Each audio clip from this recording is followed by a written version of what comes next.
साबिक श्रीलंकन कप्तान लाहिरू थ्रेमाने खौफनाक ट्रैफिक हादसे में जख्मी, डॉक्टर ने हालत खतरे से बाहर करार दी थी। स्पोर्ट्स से मुतल्लिक खबरें शाया करने वाली वेबसाइट क्रिकइन्फो के मुताबिक ये वाक़या श्रीलंका के शुमाली इलाके के वस्ती शहर अनुराधापुर के करीब पेश आया। साबिक कप्तान को जख्मी हालत में अस्पताल मुंतकिल किया गया। रिपोर्ट में बताया गया कि डॉक्टर्स ने ज़रूरी टेस्ट और तिबी इमदाद के बाद थ्रेमानी की हालत को खतरे से बाहर करार दे दिया है। ताहम उनके जख्मों की नौयत के हवाले से कोई हतमी बात सामने नहीं आ सकी।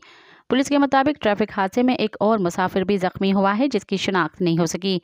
इन्हीं शाहिदीन का इस हवाले से कहना है कि लाहिरू थ्रेमाने की गाड़ी को हादसा मुखालिफ सिमत आने वाली तेज रफ्तार गाड़ी के टक्कर के बाइस पेश आया। मज़ीद खबरन ऐं तफ़सीलात लाइ विज़िट कयो असांजी वेबसाइट www.awamiNewsHD.com ऐं ॾिसंदा रहो अवामी न्यूज़ HD।